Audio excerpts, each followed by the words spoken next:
alaihi wasallam had for this ummah? Have we forgotten the love Nabi sallallahu alaihi wasallam had for you and I? Have we forgotten the worry and concern Nabi sallallahu alaihi wasallam had for this ummah, had for you and I? Have we forgotten the favors and blessings we were showered with because of Nabi sallallahu alaihi wasallam? Have we forgotten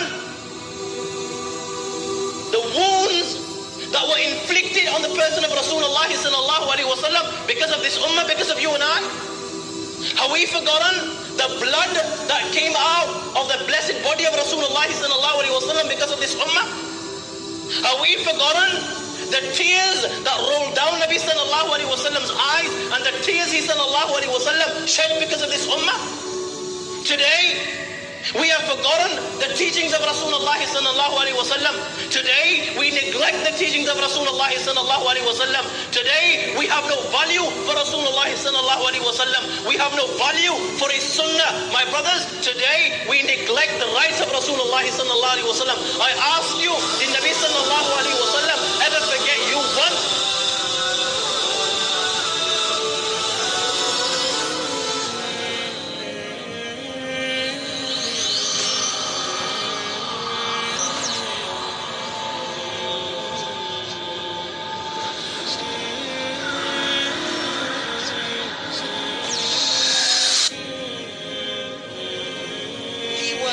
Very awe-inspiring when you saw him. He was monumental, grand in nature. His face was like a moon on Laylat al-Badr that had a light coming out of it like the moon on Laylat al-Badr. He was taller than a moderate build, but not exceedingly tall. But he was of a middle stature inclining towards height, because everything about him was middle. Everything, even his physical description, his color was a middle color. Lam yakun amhaq. He wasn't pasty white and he wasn't black. He was a color like what we call the harvest moon. And his hair was neither straight nor curly. It was wavy. It was middle. Everything about him was middle. He didn't speak slow and he didn't speak fast. He spoke in a moderate tone. His words were neither too short nor were they excessive, but they were always just right.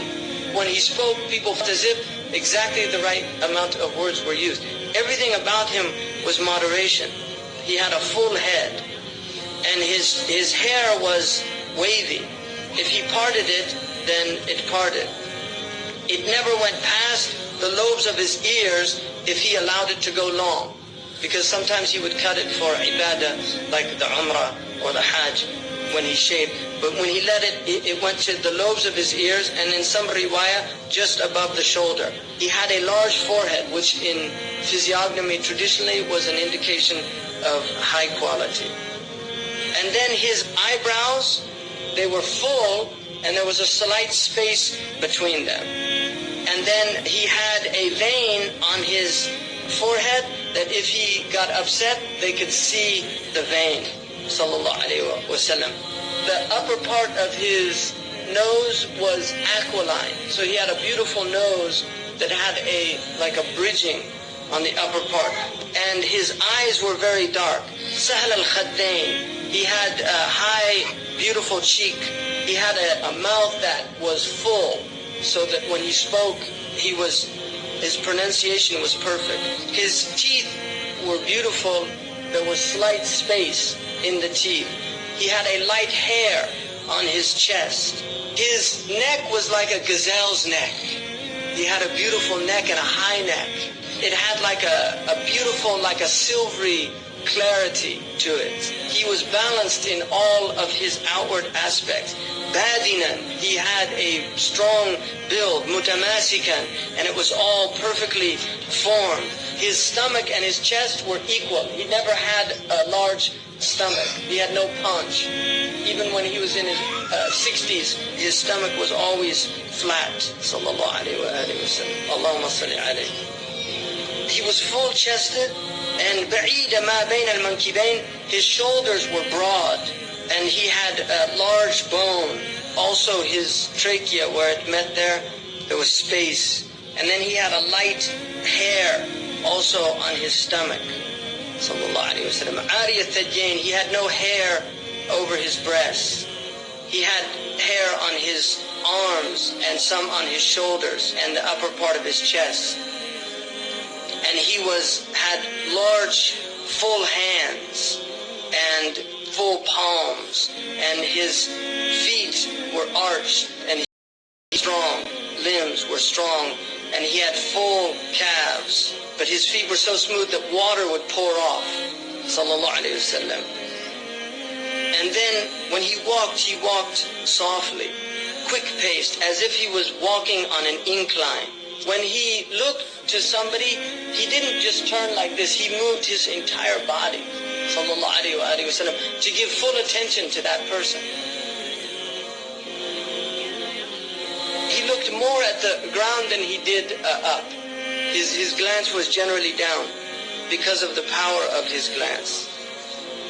And then most of his looking was mulahadha. When he looked at people, he didn't maintain his stare. He would look and then move away. So as he looked at people, he never fixed his focus on people because of the effect that would have on the people. He was always grief-stricken.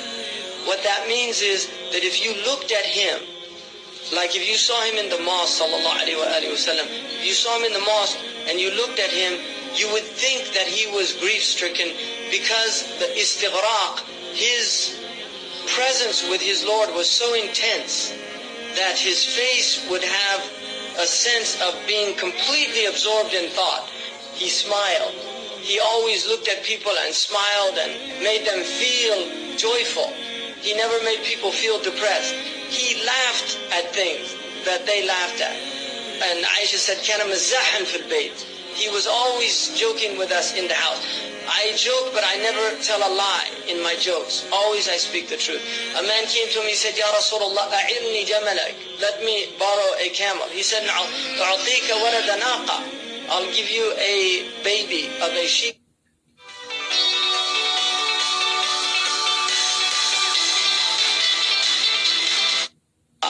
I'll give you a baby of a she-camel. He said, what would that benefit me, a baby of a she? Because he wanted to ride it. He said, doesn't every camel, isn't that a baby of a she-camel? Sallallahu alayhi wa sallam. And then another time, a woman, Ajuz, came up to him and said, Ya Rasulullah, أَأَدْخُلَ الْجَنَّةِ? Am I going to go to paradise? He said, لَا تَدْخُلَنَّ الْجَنَّةِ Ajuz. Old women don't go to paradise. And she became so upset, and then he laughed and said, سَتَدْخُلِنَّ شَابَّةً. You're going to go in young and youthful. And then she was... Another time the Prophet ﷺ, he laughed at things. One man came to me and said, Ya Rasulullah, halaktu. He said, ماذا حل? وقعت زوجتي في رمضان. I slept with my wife in Ramadan, and I made an oath that I wouldn't, and I hadn't made the takfir. Because in Sharia you have to make the kafara if you do a dihar or the ilah or anything that prohibit a man from a wife. He said, what did you do?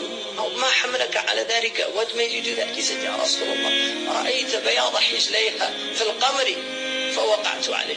He said, I saw my wife in the moonlight and I couldn't help myself. And the ضحك Rasulullah. He laughed at the man. He said, لا تفعل ذلك. كفر. Go and do your the expiation.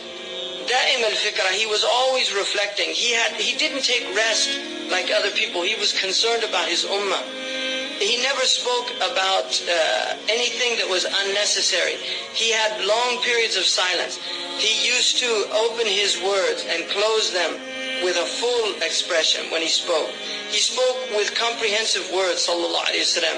He never had excess. He was never of a loss of words. He had soft and gentle character. Jamat al-akhlaq. He was not harsh. The Prophet ﷺ was not harsh. فَبِرَحْمَةٍ مِّنَ اللَّهِ لِنْتَ لَهُ. It's by a mercy of your Lord that you were gentle. And if you were harsh-hearted, they would have fled from around you. He wasn't